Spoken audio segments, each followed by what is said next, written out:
I sold your old Cadillac for $40,000. That's what my wife said, like it was good news. Her family started clapping, cheering, like she'd just pulled off a miracle. I didn't say a word. The cup in my hand trembled. Hot coffee splashed over my knuckles. Through the kitchen window, the garage door gaped open. Empty. Only a dark oil stain on the concrete, proof that my father's Cadillac had ever existed. Then the phone rang. Bill Patterson, the dealer. His voice was tight with panic. "Jack, what the hell is going on? The police just showed up asking about stolen property." The room fell silent. My wife stopped smiling. My heart didn't. In that moment, I realized she hadn't just sold a car, she'd sold the last piece of my life that still meant something. Don't miss what happened next. Subscribe and hear the rest of my story. The room didn't explode.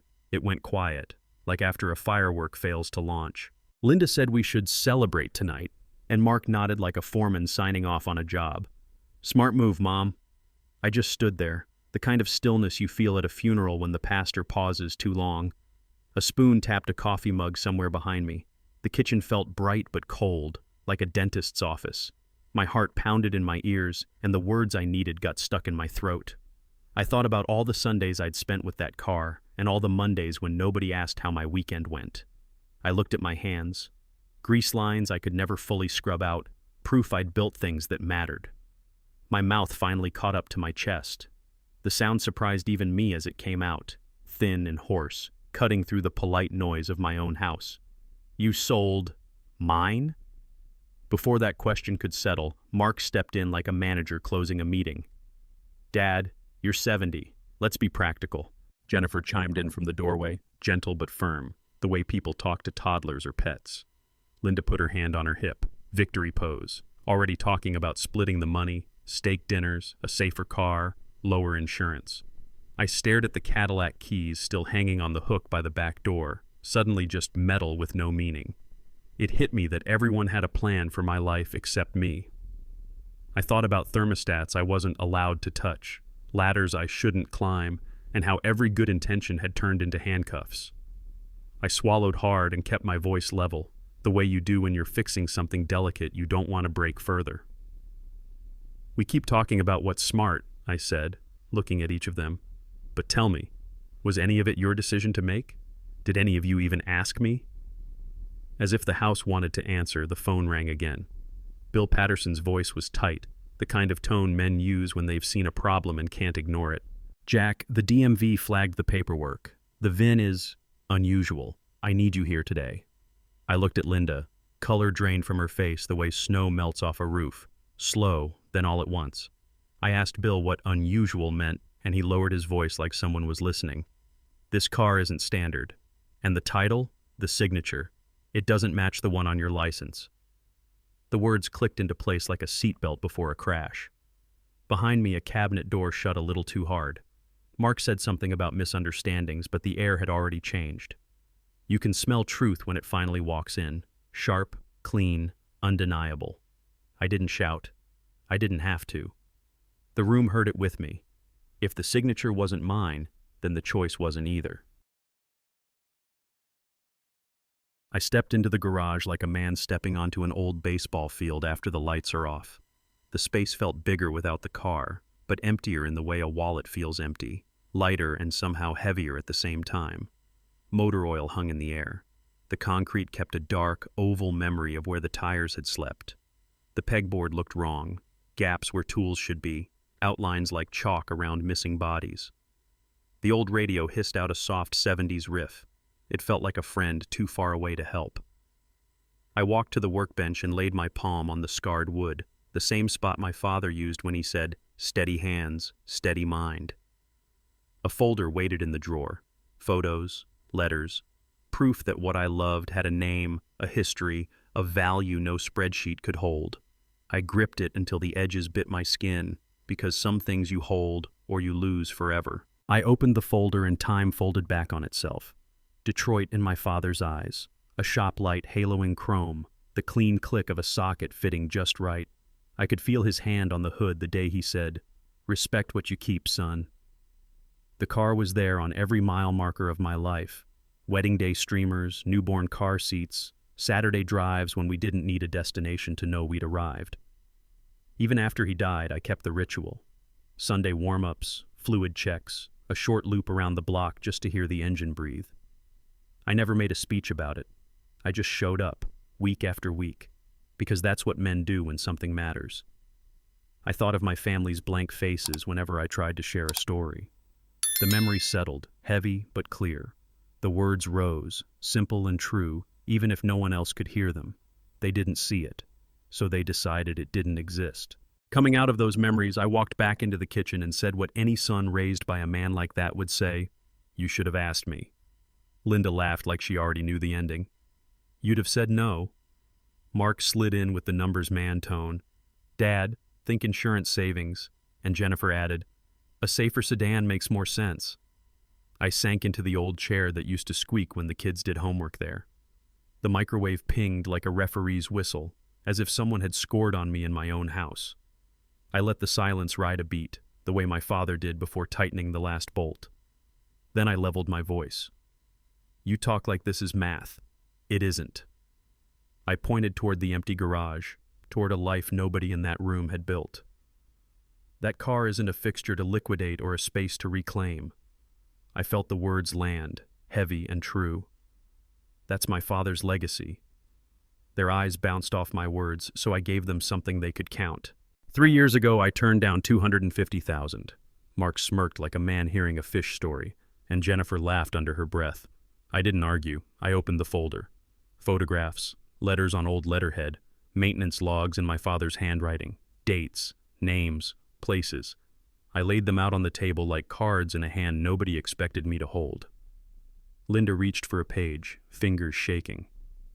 "It's just an old car," she said, like she wanted it to be true badly enough to make it so. I kept my eyes on the paper, his notes about timing, fuel, care, because looking at her would soften me, and I couldn't afford soft. "Not just a car," I said, softer than a whisper, sharper than a blade. The room didn't move. The light felt colder. For the first time all morning, they looked at the evidence, then at me. We didn't talk much after that. Some damage only travels in silence. I took the wheel, Linda quiet beside me, Mark's SUV a steady shadow in the mirror. Ohio wore a silver sky, the kind that makes everything look honest.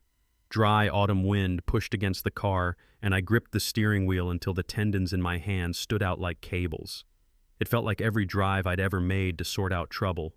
Principal's office when Mark was 12, ER when my dad fell, simple roads carrying heavy thoughts. I watched the mile markers pass and measured each one in the space between what my family believed and what I knew. Linda kept staring at her phone like it could rewind a morning. A freight train slid by parallel to the highway, steel on steel humming in my chest. Then the turnoff opened like a verdict. The sign rose ahead, clean and blue on white letters, Patterson Classic Cars. The lot looked like a small parade had broken rank. 3 cruisers boxed off a corner, red and blue spinning across polished fenders. And there she was, my Cadillac, parked a little apart like a queen who'd outlived every court. People stood in tight clusters, talking in those careful voices folks use when saying the wrong thing could cost them. The car caught the light and threw it back at us, chrome flashing like a hard truth. Bill Patterson moved fast, worry written across his face. Behind him, a detective with calm eyes and a notebook that meant business. "Mr. Miller," she said, badge catching a slice of sun. "I'm Detective Santos." She didn't waste my time or hers. She flipped a page, looked me straight on, and asked the question that split the morning clean in two. "Did you authorize your wife to sell this vehicle?" You could hear the wind over the highway. My answer didn't need to be loud to be final. "No," I said, and Linda took one small step back like the floor had shifted. Bill filled the silence with facts. The DMV flagged the title. The VIN pulled unusual markers. Something about the status didn't line up. Detective Santos wrote without looking down much, the kind of focus that says she already knows which thread to pull. She asked a few tight questions about keys and papers. Linda's answers got smaller as they went. I watched my car the way a man watches a heartbeat monitor, waiting for the line to tell me we're not done yet. Then Santos closed her notebook and met my eyes. "Mr. Miller, this vehicle is listed with the National Historic Vehicle Registry. Transfers require verification and complete consent from the owner." The words dropped like a gavel. Around us, side conversations died. Mark exhaled a curse he didn't finish. The detective wasn't finished either. "We'll need to compare signatures," she said. "Something here doesn't match." The detective didn't raise her voice. She raised the stakes. She explained how historic vehicles are protected: paper trails, verifications, a second pair of eyes on every transfer. "It's not about price," she said. "It's about preserving what's rare." Then she added what men like me hear even when we pretend not to. Museums had asked about my car, collectors too, over the past decade. It wasn't just metal. It was a record of who we were when we built things to last. Bill glanced at me and cleared his throat. "Conservatively, over 250, he said. The number didn't feel like money. It felt like confirmation, like someone finally stamped real on my memories. I watched Linda's hand lose its grip on the doorframe. She leaned back, color draining, as if the truth itself weighed more than she could carry. Around us, the lot kept humming, traffic on the highway droning like distant thunder. Nobody was cheering now, not even close. After that, Detective Santos turned the light inward. "Mrs. Miller, how did you obtain the title and registration?" The question was clean. The answer wasn't. Linda hesitated, eyes jumping between me and the paperwork like she could borrow a line from either one. Santos compared signatures the way a mechanic listens for a knock: calm, certain, methodical. Mine was steady from decades of forms and repairs. The one on the transfer, hesitant, off by just enough to feel wrong. Bill shifted his weight. Mark looked everywhere but the table. Every face swung to Linda like we were watching a porch light flicker in a storm. I didn't move. I'd learned working in garages that silence can pry truth loose better than shouting. Her lips parted. A breath. Another. Then the smallest voice in the loudest moment of our marriage. "I signed for him." The words didn't echo. They landed with a thud, like a dropped wrench on concrete, sharp, undeniable, and impossible to ignore. Santos didn't gloat. She laid out the road ahead like mile markers, potential charges, forgery, theft, dependent on intent and evidence. "We'll need statements at the station," she said, a steady cadence that made it real. Linda nodded without lifting her eyes, the way people nod when they've stopped arguing with gravity. Mark rubbed his forehead, elbows on his knees like a linebacker who'd blown the play. I looked past them to my car, set a little apart, watched by two officers as if it were a veteran finally getting its guard of honor. Bill touched my arm. "She's safe here, Jack. We'll hold her until this is sorted." Safe. That word hadn't visited my house in a while. Linda whispered that she hadn't meant harm, that it was practical, that she'd only tried to help. I didn't answer. Some things can't be argued backward. The detective gestured toward her cruiser. Papers rustled, doors clicked, and the day that began with a sale turned into a reckoning no one budgeted for. The house sounded different when I opened the door, like a church after people leave. I set a pan on the burner, cracked 2 eggs, watched butter run like sunlight across a small field. Men my age know this kind of quiet. It shows up after funerals, after long hospital nights, after the last kid moves out. The kitchen light threw a soft yellow over the countertop, and the wall clock did what clocks do, kept going. My phone buzzed. Mark's text stumbled and stopped. "Dad, Nothing after that. I washed the plate, dried it, put it back where it's lived for years. Rituals matter when the ground shifts. Then I pulled the folder from my bag and reached for the thick, aging envelope I'd kept too long and not long enough, my father's handwriting across the front. "For Jack, when you're ready." My thumb sat on the seal like it was a trigger. I didn't breathe. I broke it open. The past stepped into the room. Out slid a letter on factory stationery, the kind that smells faintly like basements and honest work. It talked about a limited run, 12 units, special components tested off the record. There were photos of my father beside men in white lab coats, everyone younger than I am now, an entire future in their posture. A certificate followed, stamped and dated, noting engineering changes I'd felt with my hands but never named out loud. Then a spec sheet, numbers higher than anything the brochures ever promised. I traced the edge with a finger that still carried tiny scars from a life spent fixing things. It wasn't bragging. It was a map of Detroit, of our house, of every Sunday morning I turned a key that connected me to a man who taught me that respect isn't spoken, it's maintained. The room blurred and settled. I said it so quietly even the clock kept my secret. Dad. Outside, the night leaned in against the window, listening like he used to. With my father's letter open on the table, I dialed Mark. The past was loud. I kept my voice steady. Son, do you remember Christmas 2 years ago? I asked. The book I brought, Prototype Cadillacs, the one I tried to show you? The line went soft, like he'd stepped out of the room. I could hear his breath, the way men breathe when they're deciding whether to tell the truth. I reminded him how I'd turned the pages and he'd turned the conversation. Promotion, deadlines, how busy life gets when you're making it. Another long silence. In that quiet, I heard ball games I coached, science fairs I built, all the little things dads do that nobody tallies. Finally, his voice came back, low and careful. Dad. I didn't listen. The words didn't fix anything, but they opened a window that had been painted shut. I want to now, he said. If you'll let me. I looked at the letter. We'll see, I answered, and meant it. Morning brought headlights across my front room. A silver BMW and a red pickup rolled to a stop, engines clicking warm. 3 people stood on my porch like they already knew me. Robert Chen with kind eyes, Dr. Sarah Martinez with a museum badge, and a younger man with mechanic hands. Mr. Miller, I'm Robert. This is Dr. Martinez and Tommy. The community heard what happened. I should have been suspicious. I wasn't. They spoke the language I'd waited years to hear: care, history, preservation. Robert said my car had been whispered about for decades. Letters traded, photos compared, the kind of detective work people do when they love something enough to chase it. Dr. Martinez glanced at the folder on my table and smiled like a teacher finding the right student. Tommy asked if he could see the engine bay, not with greed, but with respect. Then Robert said it plain. Mr. Miller, your Cadillac may be the most complete example left. The word left hit me harder than the number ever did. We moved to the garage, and for once I wasn't explaining myself to prove anything.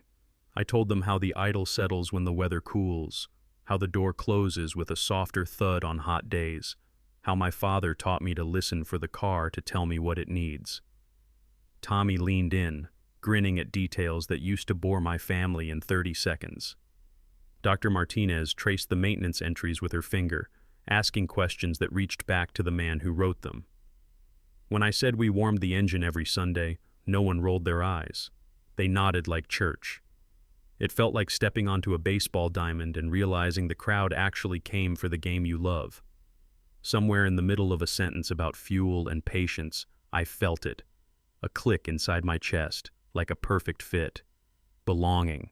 The kind you can't buy, can't steal, can't talk someone into. It either shows up or it doesn't. And today, it did. When we came back inside, Robert placed 2 business cards on the table like he was setting down keys. There's a meet in LA at the Peterson Museum, he said, and Pebble Beach is on the horizon. Tommy added, 5 of the 12 owners are planning to gather. We trade stories, parts, whatever keeps these cars alive. Dr. Martinez was gentle but direct. We'd be honored to feature your Cadillac. The public deserves to see it. So do you. I thought about the few times in my life I'd felt truly necessary, coaching Mark's first team, fixing a neighbor's furnace during a blizzard, holding my wife's hand the night her mother passed. That same sense rose now, unexpected and clean. Robert's smile carried the rest. You're the missing piece, Jack. Outside, a breeze rattled the maple leaves like applause. I didn't decide with my head.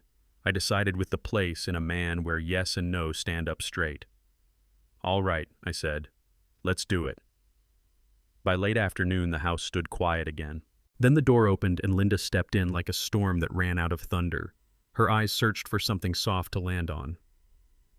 I'm sorry, she started, grabbing at the word misunderstanding as if it could hold the weight of the week. I didn't raise my voice. I'd learned in garages and marriage that torque matters. Too much, and you strip the thread. I kept my hands flat on the table. This wasn't a mix-up, I said. It was a choice.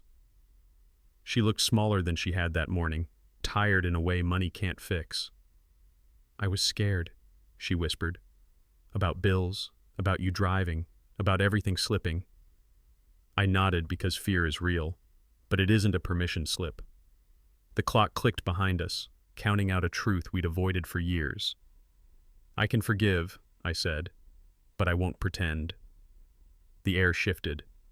Not forgiveness yet, just the space where it might someday live if respect shows up first. The air hadn't settled when the doorbell rang again. A woman in a navy suit stepped in, crisp as a fresh contract. "Patricia Holloway," she said, setting a briefcase on my kitchen table like a judge sets a gavel. Her smile was professional. Her eyes were here to do a job. She talked about keeping this in the family, about how a signed statement could smooth things out, no need to drag anyone through more pain. Mark hovered behind her, hands in his pockets, the posture of a boy who knows the principal by first name. "Dad, maybe we can be reasonable," he said, not quite looking at me. Patricia slid papers forward, neat stacks promising peace at the low price of truth. I thought about the times I'd told a foreman the part wasn't right and he'd said, "Make it work." Things either fit or they don't. I pushed the papers back across the wood. "No," I said. "I won't lie. Not for you. Not for anyone." The room held its breath. I opened the old wooden box from my workshop. Receipts, serial numbers, photos of my tools exactly where they used to hang. I spread them out slow. "Do you know where my grandfather's 1947 hand plane is?" I asked. "The one he used to true the edges of our dining table?" Mark's mouth moved, but words didn't follow. Linda looked down like the answers were on the floor. I pointed to the pegboard snapshots, outlines of wrenches like chalk around missing bodies. "This didn't happen yesterday," I said. "This has been happening. A year here, 2 there, little disappearances that felt like forgetfulness until you add them up." "Dad, Mark started, then stopped. I waited. Silence is a better wrench than anger. He finally swallowed and met my eyes for half a second, enough to confess without a speech. I didn't make him say it. I said it for both of them. "You've been selling my things." The truth landed and stayed. Mark reached for the nearest excuse like a drowning man grabs driftwood. "It was for hospital bills. We planned to replace everything, Dad." I nodded toward the photos, the empty hooks, the pale rectangles where sun hadn't touched metal in years. "You can replace a shovel," I said. "You can't replace the blisters that taught you how to use it." The kitchen felt heavier, like the room itself understood what got traded. Jennifer's voice came from the hallway, small and scared. "We thought it was practical." Practical is a word people use when they don't want to say cheap. I ran a fingertip over my father's initials burned into an old handle in one picture. "You didn't sell tools," I said, keeping my voice even. "You sold memories." The sentence hung there, no place to go. Mark's shoulders dropped. Linda's hands twisted into themselves. In the kind of silence only families can make, I felt the click of something finally locking into place. Respect is the only part you can't buy back. Patricia cleared her throat, a professional cough to break a personal moment. "Maybe we pause," she suggested. "No more statements today." That was smart lawyering, but lawyering doesn't fix boundaries. I gathered the papers into a single stack and squared the edges, the way I square my life when it starts to tilt. "We're going to document what happened," I said, "and from this minute on, nothing leaves my house without my say." Linda started to cry, reaching for the old rhythm where I'd soften and rescue her from the consequences of her choices. I kept my hands by my sides. Men my age learn that sometimes the kindest thing you can do is stop being the net people bounce off of. "I've cleaned up a lot of messes," I told her, choosing each word like a bolt I don't want to cross-thread. "Not this one." The microwave clock ticked over to the next minute. Somewhere a neighbor's dog barked. The world kept going. So did I. Evening laid a thin gray over the windows when my phone buzzed. Detective Santos. Her voice was steady, the way good news should be delivered. "Mr. Miller, your vehicle will be released back to you in the morning." I let that sink in. Then came the second part. We've also found additional irregularities. Do you want to pursue further charges? I looked at Linda, eyes red, shoulders small. I thought about what chasing every wrong would do to what was left of us. Justice matters. So does choosing where to stop the bleeding. I took a breath and answered like a man turning off a faucet he'd left running too long. One case is enough, I said. I'm not after revenge. I'm after respect. Santos paused, a respectful pause, then said she understood. When the call ended, the house felt lighter by an ounce, not a pound. Sometimes that's the best you get in a day. Tomorrow, my car would come home. The rest would be up to us. After hanging up with Detective Santos, I walked the hallway like a man counting final laps. Family photos lined the wall. Birthdays, ball games, Christmas mornings where everyone smiled the same rehearsed smile. My father's voice rode with me in that quiet. Steady hands, steady mind. I opened the bedroom closet and pulled a few shirts, a shaving kit, the old flannel that still carries the faint smell of winter garages. A small stack fit into a single carton, simple on purpose. Men my age learn you don't move a life. You move what matters and let the rest stay where it decided to live. I paused at the doorway, looking back at a room that held more arguments than apologies. The house hummed its old tune, refrigerator, air vent, a floorboard that always complains. I didn't slam anything. I closed drawers gently, folded the blanket, and set the taped box by the door. When the bedroom door latched, it was quiet enough to sound final.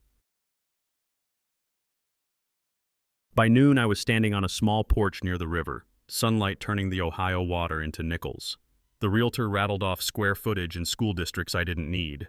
I drifted to the garage, high ceiling, clean floor, a window that throws light where a hood will sit. No fancy fixtures, no granite anything, just room to breathe and a door that only answers to my hand. The realtor pressed the keys into my palm, waiting for permission to feel happy on my behalf. I gave it to him with a half smile and a line I didn't rehearse. Just right for one man, I said, turning the keys. And a 67. He laughed because it sounded like a joke. It wasn't. Some places are big because you don't bring clutter. Some places are perfect because they don't ask you to explain yourself. I stood in the center of that garage and pictured chrome catching afternoon light. The decision settled like a good wrench in my grip. Morning came early and honest. Bill Patterson met me by the office door with paperwork and the kind of handshake men use when they respect what you've carried. We signed where ink still matters, and then we walked. There she was, midnight blue, patient as a faithful dog waiting at the back gate. I laid my palm on the fender. My reflection curved along the chrome like a man meeting himself halfway. Bill read the gauges out loud once, a courtesy more than a lesson. I turned the key. The engine didn't bark. It remembered. A low, steady rumble rolled up through the seat and into my chest, the same note I've trusted for decades. I eased her into drive and watched the dealership shrink in the mirror, then the old neighborhood, then the house where the air got too crowded. Tires hummed a song I've known longer than most friendships. At the stop sign before the highway, I didn't look back. I let the wheel choose forward. The new garage took her in like a church takes in silence. Sunlight slanted through the window and laid two bright stripes across the hood. I killed the engine and just listened, to ticking metal, to the slow settling of heat, to my own breath. Then I went to work. Wrenches climbed onto the pegboard one by one, each in a spot that made sense to hands and memory. The stool parked beside the bench like an old friend. I found the radio in a moving box and turned the dial until Johnny Cash filled the space with a voice that knows about mistakes and second chances. Coffee steamed on the workbench, the good chipped mug I never let anyone throw away. I stood back and took it in, this simple geometry of man, machine, and room. When I finally spoke, it surprised me how true it sounded out loud. Freedom smells like motor oil. The line hung there, and for once, nobody argued with it. The next morning I did what men do when the storm passes. We sweep. I started a fresh maintenance log, careful handwriting, dates and miles that add up to a kind of prayer. I walked the pegboard with a notepad, listing what's gone and what I can find again. A couple of calls to collectors who answer without checking the clock. They remembered my father's notes, offered to keep an ear out. I brewed black coffee and let it go cold on purpose while I sat on the stool and listened to the quiet work of a place finally being itself. A neighbor's mower started down the block. Somewhere a train leaned on its horn. I thought I'd feel lonely. I didn't. Loneliness is wanting a thing you can't have. This felt like something else. Room. I wrote a short list for the hardware store, circled a Saturday morning plan, and tucked the pen into the log. Outside, the day waited. Inside, I was steady again.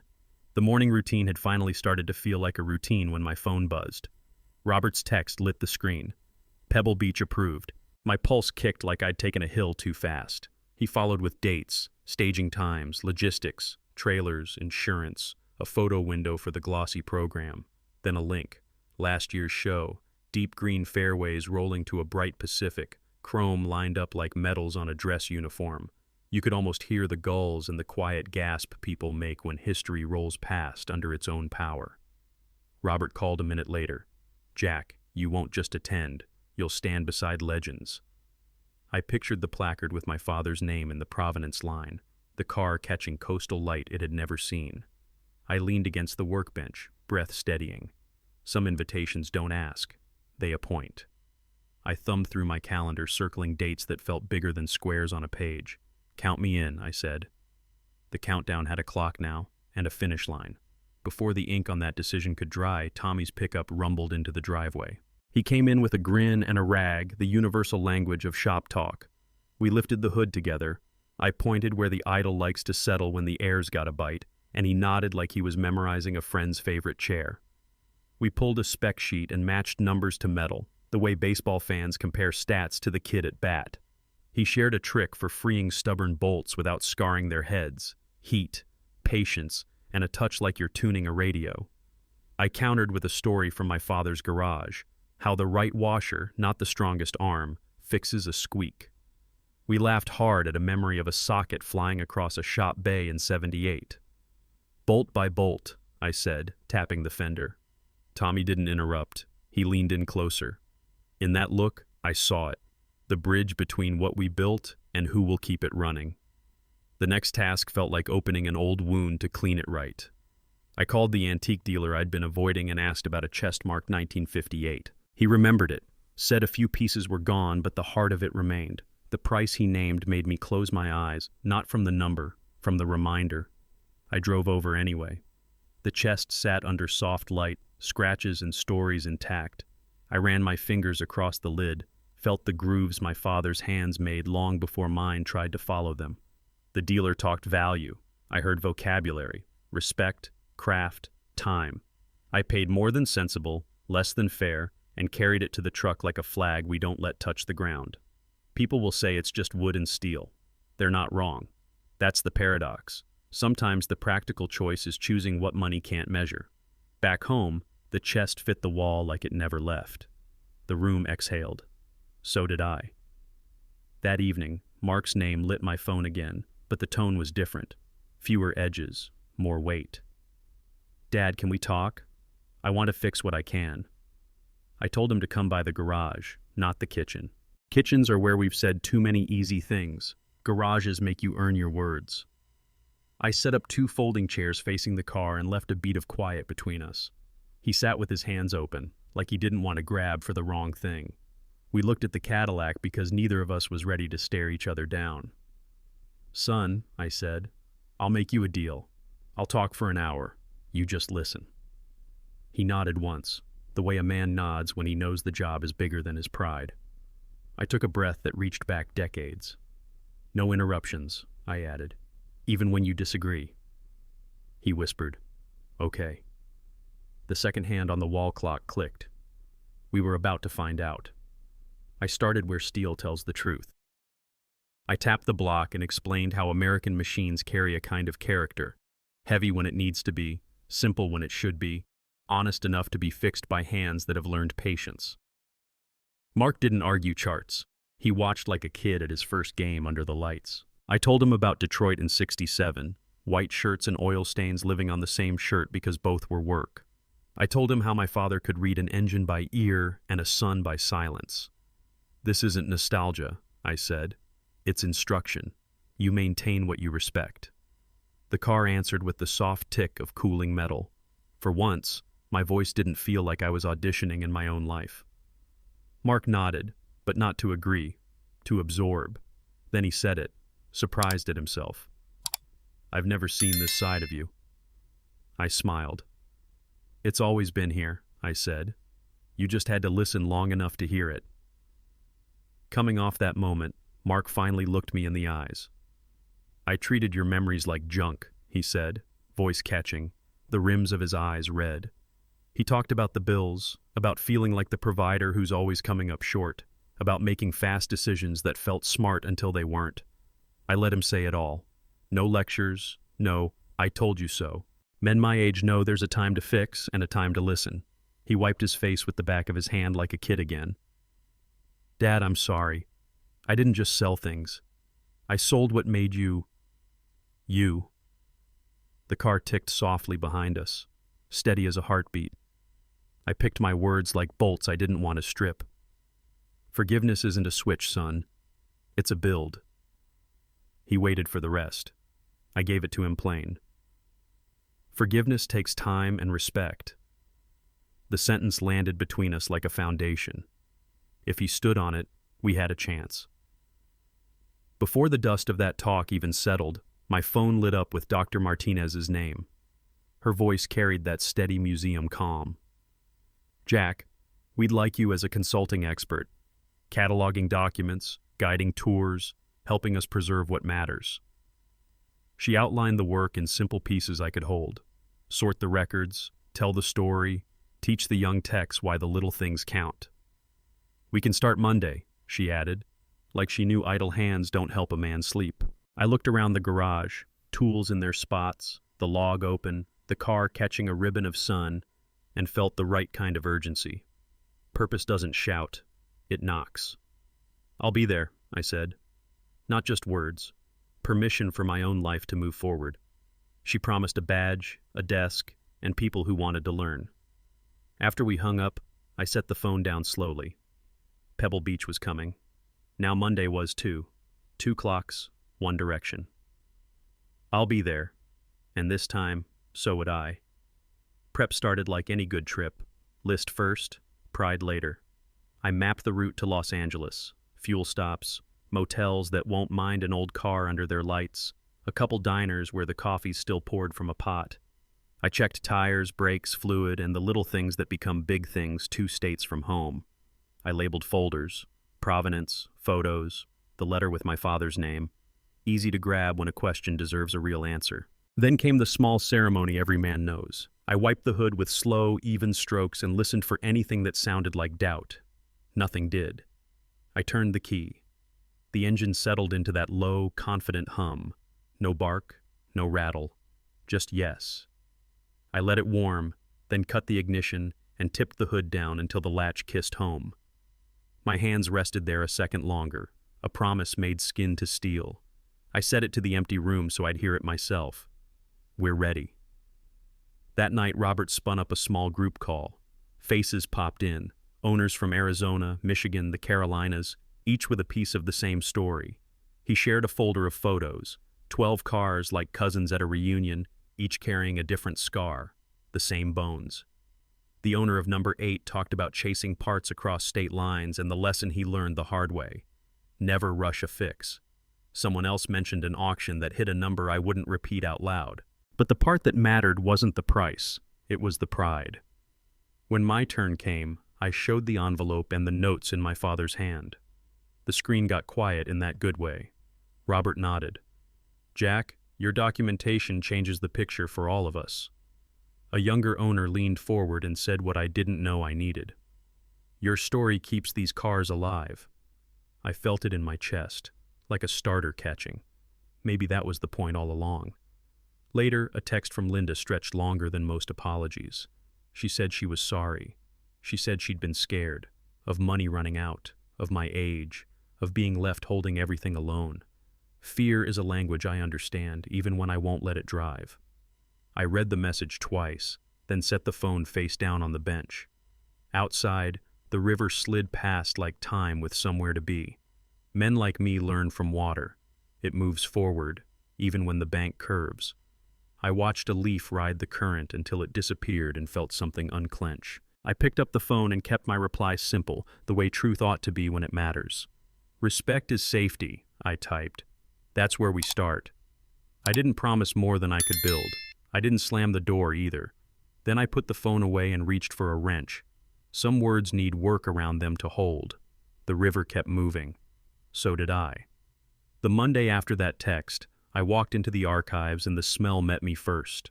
Old paper, film sleeves, a hint of dust that felt more like history than neglect.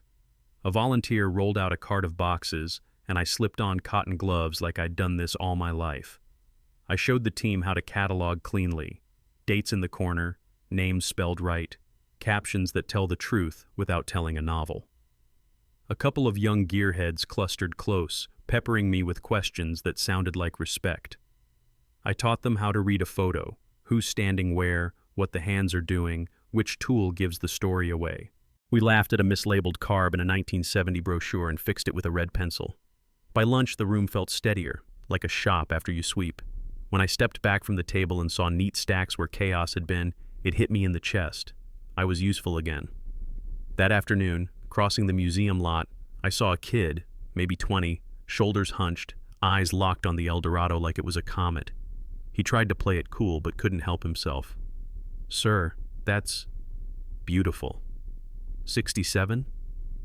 The way he said it, like a prayer disguised as a question, made me smile. "You want a closer look?" I asked, popping the hood.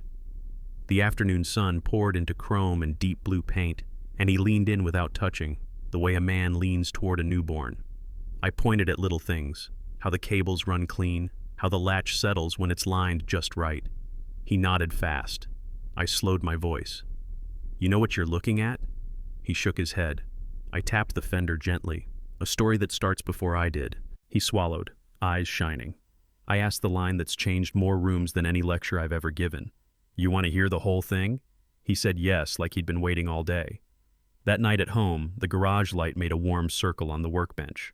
I pulled out the letter again, the one that begins, "When you're ready to understand."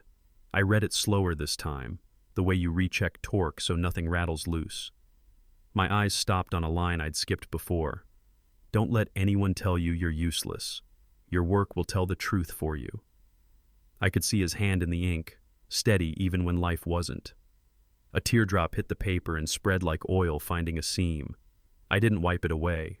Men my age know you can ruin something trying too hard to keep it perfect. I closed my eyes and heard the old shop radio, his voice under it, the patient cadence of someone who fixes more than machines.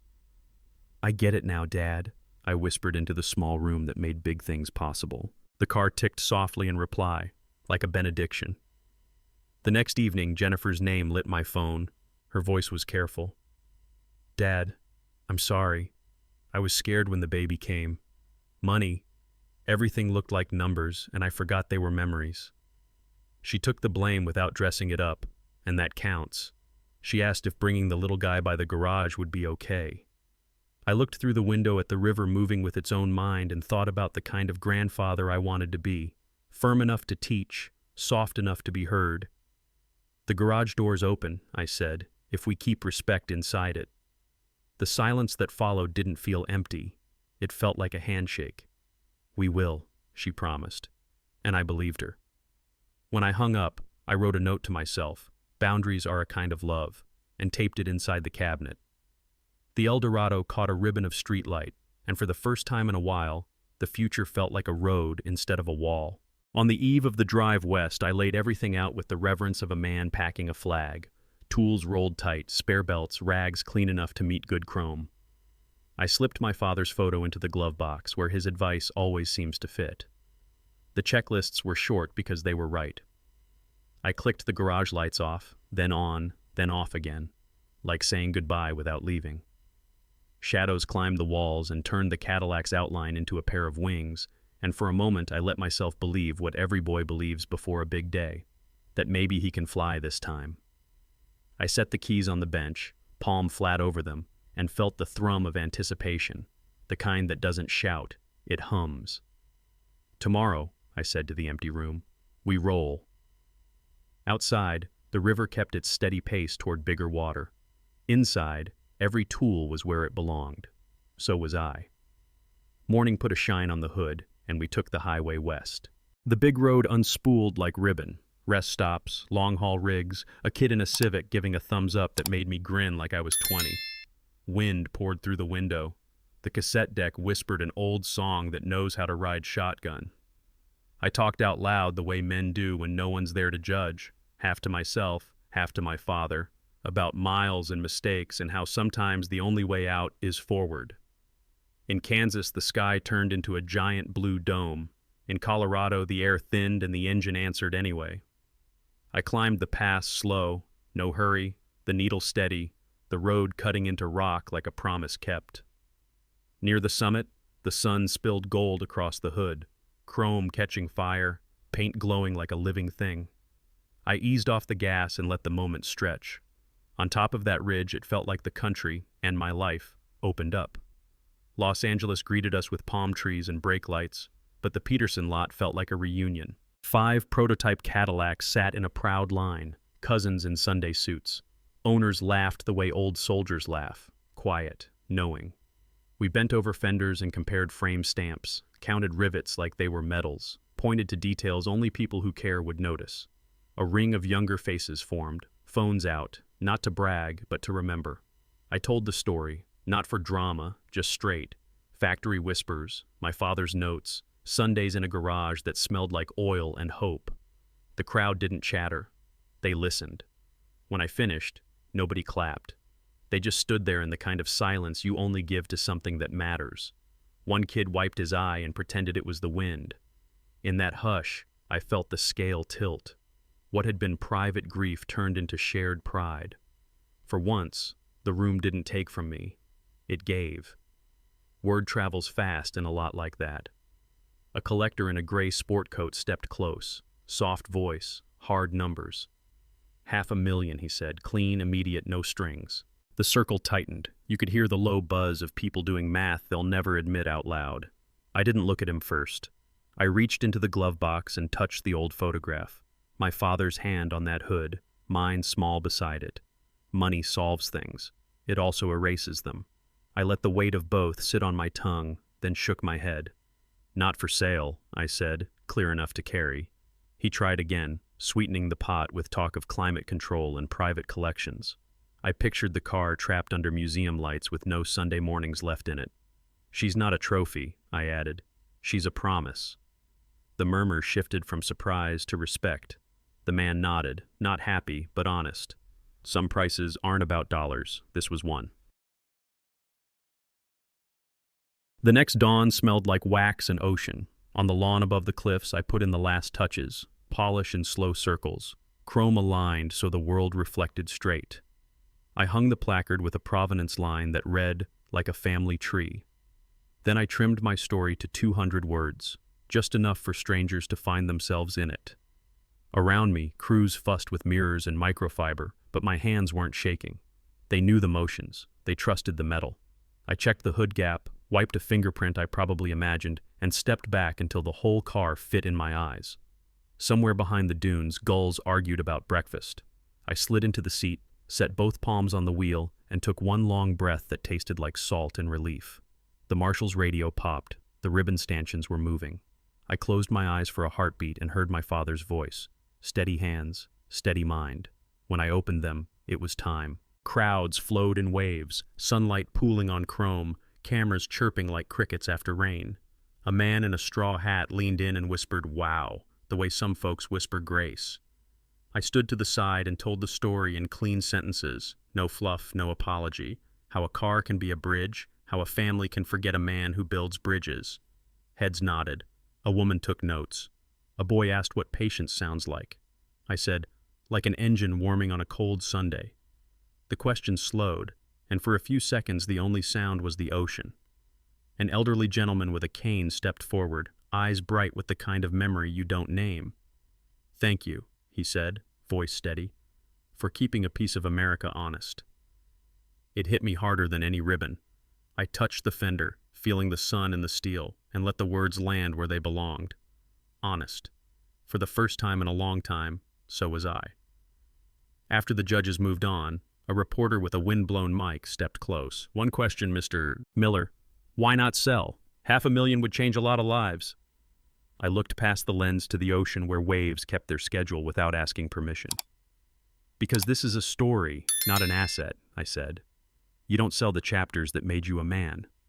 She asked what I meant, so I gave it to her clean. Respect and listening. My family forgot both. This car reminded me how to keep them, bolt by bolt, week by week. The camera stayed on my face, the red light steady. "What would you tell people watching at home?" I held the reporter's gaze and spoke to the men who fix things after work and don't brag about it. Listen to the people you love. Respect what they care about, especially when you don't. The camera didn't blink. Neither did I. The wave behind her rose and fell, like a period at the end of a sentence.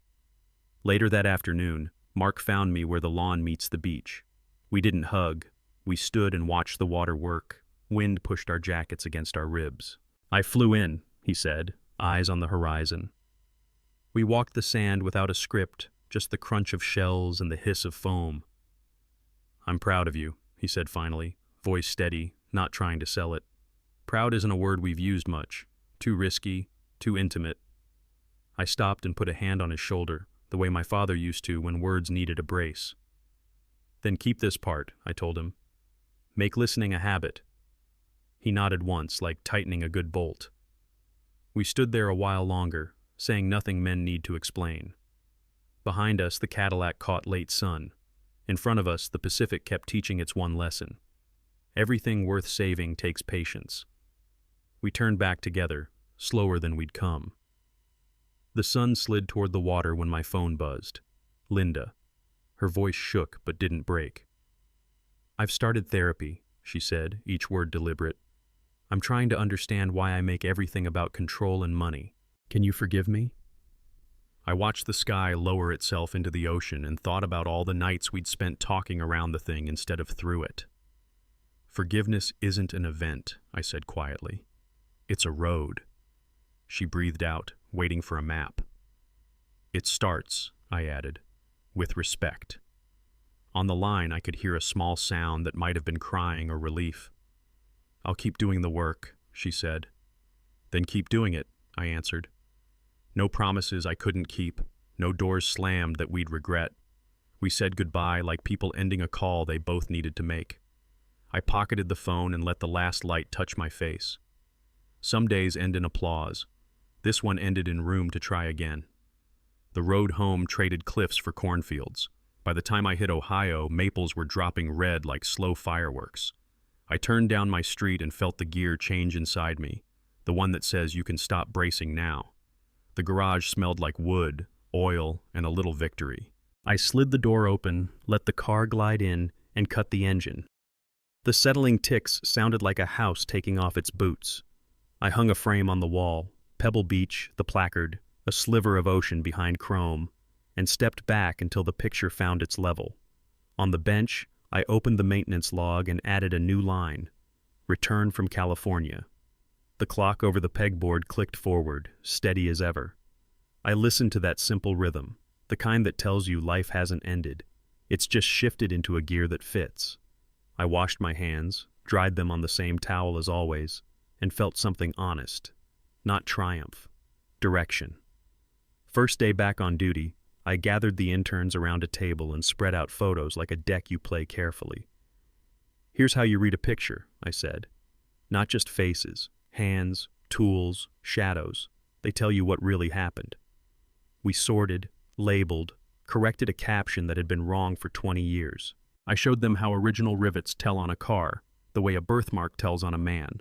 A quiet girl with grease under one fingernail raised her hand. "Why does this matter?" The room went still, the right kind of still. I rested both palms on the table so they'd see I meant it. "Because respecting the past is how we respect ourselves," I said. "If we forget how things were built, we forget how to build anything worth keeping." Heads nodded. Pens moved. The day found its pace, steady, useful, honest. Walking out, I saw my reflection in the museum glass, the Cadillac over my shoulder, and thought, this is what forward looks like. That forward feeling followed me home. so I made it real. I hung a hand-painted sign on the garage door, "Open Saturday Stories." By 9, the driveway filled with beat-up pickups and starter sedans. Young folks, hands still stained from their own projects, stood in a loose circle, eyes bright the way mine were when my father first let me hold a ratchet. I passed out simple name tags that read Jack's Shop and asked for first names, not resumes. We started with the basics: how to listen to a motor, how to keep your temper when a bolt won't budge, how to know when to walk away and come back calmer. Someone brought donuts. Someone else brought a stubborn alternator. We fixed it together and nobody took credit. Word got around the block. Neighbors drifted in. By noon, the garage didn't feel like mine alone. It felt like a place. A kid asked if we could meet again next week. I pointed at the sign and said, "That's the plan."